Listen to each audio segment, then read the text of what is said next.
à Champlain, à l'occasion du dévoilement de ce monument à Québec, le 21 septembre 1898.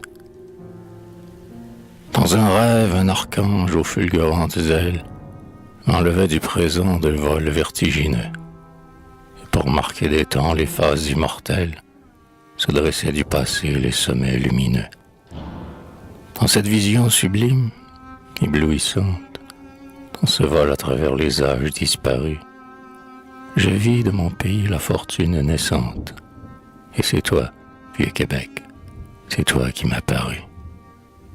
Je te vis dans l'éclat de ta splendeur sauvage, alors que le silence était ta majesté, que tes noyers géants debout sur ce rivage, seuls, servaient de couronne à ta virginité. Je surpris de Cartier, la téméraire audace, portant le monde ancien dans un frêle vaisseau, et sans doute ignorant, précurseur peu sagace, que d'un peuple à venir il fixait le berceau. Mais dans le noir chaos de l'oubli tout retombe. L'écho ne redit plus le doux parler français. Vestige du trépas, une croix, une tombe, proclame le néant de ses premiers essais. Pourtant la France est là, sur la lointaine grève, au quartier, le premier, vint ployer les genoux. Des marins endormis disent l'étrange rêve, lieu de notre repos, cette terre est à nous. Cette terre est à nous, cette froide demeure est du moins à l'abri de la foudre et des vents. Couchés dans leur cercueil sans souci de l'heure, impassibles, les morts attendent les vivants. Et les ans s'écoulaient sans qu'une voix de France ne troublât le silence étouffant des tombeaux, quand soudain retentit un long cri d'espérance. C'était l'aube promise à des destins plus beaux. Et un homme parut qui dit « Ici doit être jeté le premier grain de la grande moisson. Sur ce roc doit germer le peuple encore à naître. Des fautes de la France, il sera la rançon. » C'est alors que naquit cette ville héroïque, ce glorieux berceau de tous les dévouements, ce foyer qui devra, sur toute l'Amérique, sans trêve projeter ses purs rayonnements. Des remparts de Québec à la rive lointaine, où l'Érié déverse avec fracas ses eaux, cet homme promenait, superbe capitaine, l'antique fleur de lys, orgueil de ses drapeaux. Il créait, il fondait, il luttait sans relâche, jetant partout l'espoir dont son cœur était plein. Et mes yeux, éblouis de cette immense tâche, lisaient au livre d'or des nations. Champlain.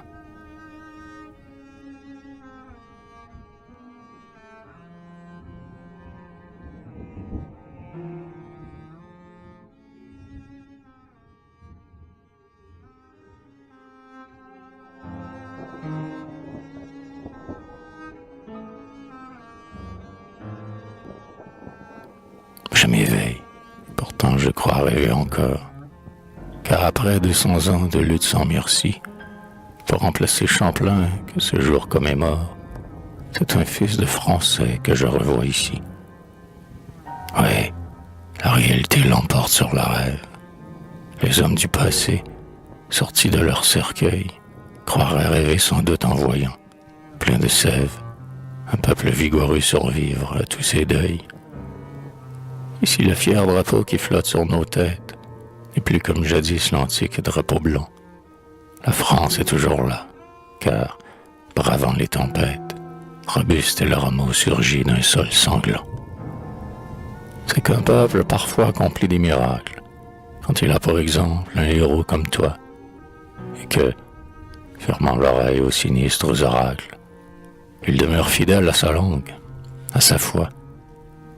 Oh Champlain, tu n'es plus, mais ton œuvre immortelle n'a pas besoin, pour vivre et résister au temps, du magique ciseau d'un nouveau praxitèle, et du fier dithyrambe aux rythmes éclatants. L'empreinte de tes pas n'est plus sur cette rive, la poussière des ans la dérobe à nos yeux, Mais la reconnaissance, en nos cœurs toujours vives, évoque avec émoi tes exploits périlleux. Tant qu'un souffle de vie enflera nos poitrines, que nos lèvres diront le franc-parler normand, impave survivant à toutes les ruines, sera ton plus durable et plus beau monument. Orgueilleux de ton nom, fidèle à ta mémoire, qu'il fera rayonner au siècle à venir, le Canada français prendra soin de ta gloire, et dans tous ces grands jours saura se souvenir.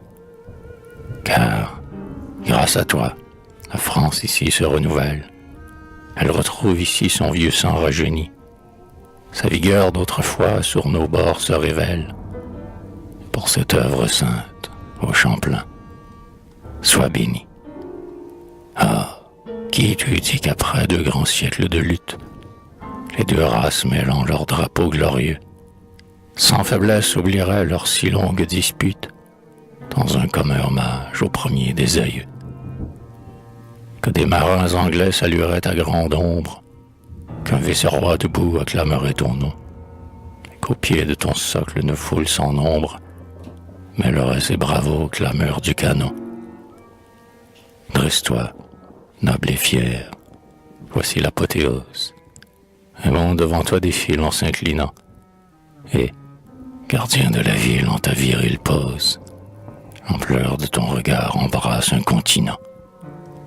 Voici que, déployant son aile frémissante, l'éloquence sur toi plane avec majesté, pour ne pas regretter la poésie absente, père de la patrie.